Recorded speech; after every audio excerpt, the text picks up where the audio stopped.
गुरु प्यारे साध संगत जी, राधा स्वामी जी, हजूर महाराज चरण सिंह जी की वाणी प्रेम और मिठास से भरपूर थी।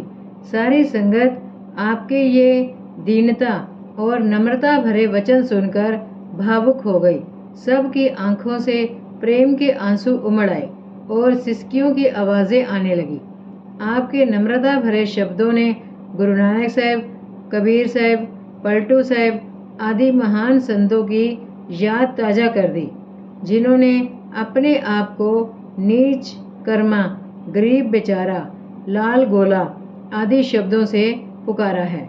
हजूर महाराज सावन सिंह जी अपने आप को संगत का दास, दासानुदास कहते थे तथा अपने लिए बहुत दीनता भरे शब्दों का प्रयोग करते थे। वास्तव में सच्ची दीनता संतों में ही मिलती है। हजूर जी के भाषण के बाद सरदार बचिंत सिंह जी ने हजूर जी को वह शाल ओढ़ाया जो स्वामी जी महाराज जी ने बाबा जयमल सिंह जी को बख्शा था और जिसे हजूर बड़े महाराज जी कभी कभी ओढ़कर सत्संग में पधारते थे। हजूर जी ने शाल को बड़े आदर के साथ ओढ़ लिया। फिर ताया जी ने आपको वह पवित्र पगड़ी पेश की जो स्वामी जी महाराज जी से बाबा जी महाराज जी को मिली थी, बाबा जी से हजूर बड़े महाराज जी को, और हजूर बड़े महाराज जी से सरदार बहादुर जी को मिली थी। हजूर जी ने उस लाल रंग की रेशमी पगड़ी को मस्तक से लगाया और अपने सिर पर बांध लिया। इसके बाद ताया जी ने बड़े प्रेम और आदर के साथ माथा टेका। सारी संगत ने माथा टेककर राधा स्वामी की, जिसे हजूर जी ने हाथ जोड़कर नम्रता से मस्तक झुकाकर स्वीकार किया। उस समय हजूर जी की आंखों से आंसू बह रहे थे, परंतु चेहरे पर गहरी शांति थी और मुख रूहानियत शान से चमक रहा था। संगत की आंखों से आंसू बह निकले, गले भर आए और अंतर में प्रेम लहरा उठा। मुझे तो आपसे अपनी पहली मुलाकात में ही विश्वास हो गया कि सतगुरु दीनदयाल ने जीवों की संभाल व नामदान का कठिन कार्य एक महान हस्ती और योग्य मार्गदर्शक के हाथों में सौंपा है।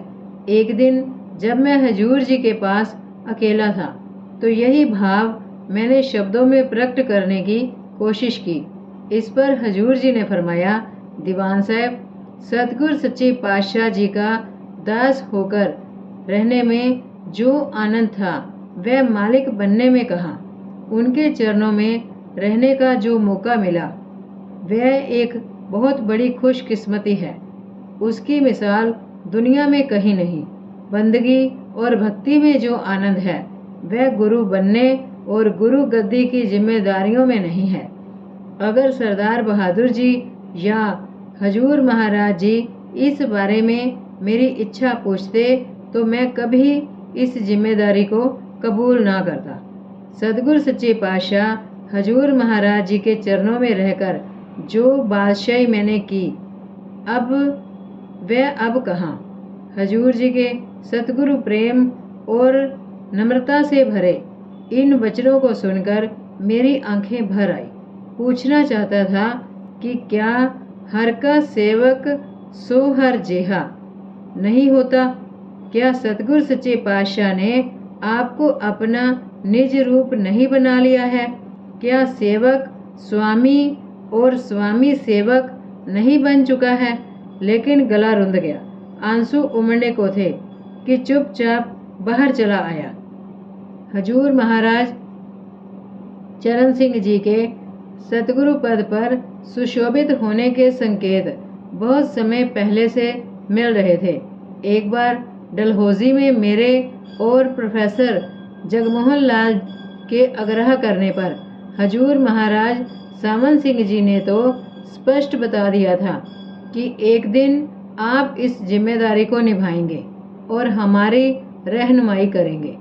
सरदार बहादुर जी महाराज द्वारा आपको अपना जानशीन मुकर्रर किए जाने पर मेरे मित्र मलिक राधा किशन जी ने मुझे बताया कि हजूर महाराज सामन सिंह जी तो बहुत समय पहले ही आपके गुरु गद्दी संभालने के बारे में मलिक साहिब से कह चुके थे।